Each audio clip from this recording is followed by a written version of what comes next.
najbolji fudbaler za 2014. godinu u cijelom svijetu je Cristiano Ronaldo.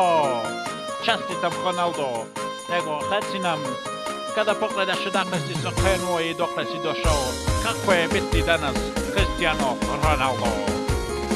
Hvala. Kako je biti joj. Šef se pustim uspio da im kažem par stvari. Još se sjećam kako sve je krenulo, na ulici bez patika ja sam trenirao.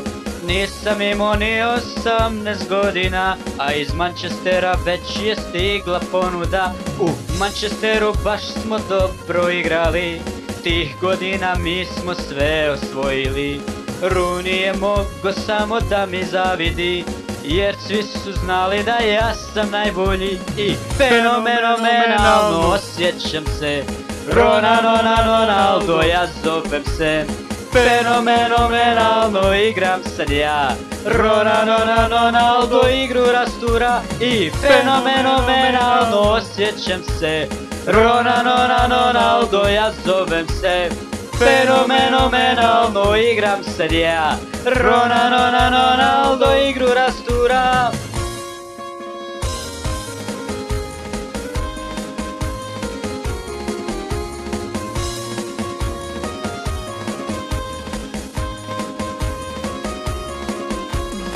A onda u Madrid ja sam došao, prvu noć sam se ko zemlja napio, cijelu drugu noć sam se trijeznio, da bi treći dan igrao El Clasico.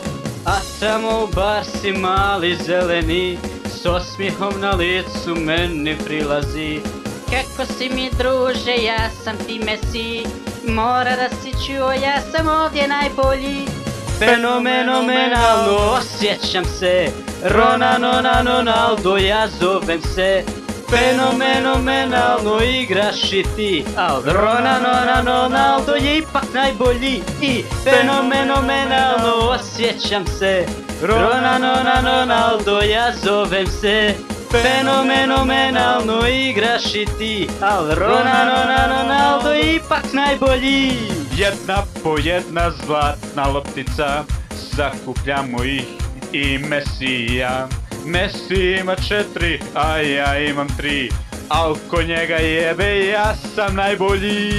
Fenomenalno osjećam se, Ronaldo ja zovem se, fenomenalno igraš i ti, al Ronaldo ipak najbolji. Fenomenalno osjećam se, Ronaldo ja zovem se, fenomenalno igraš i ti, al Ronaldo ipak najbolji. Oj jebote, Žemso, iako vidim malo prikavu, fenomenalno igraš i ti, al Ronaldo ipak najbolji.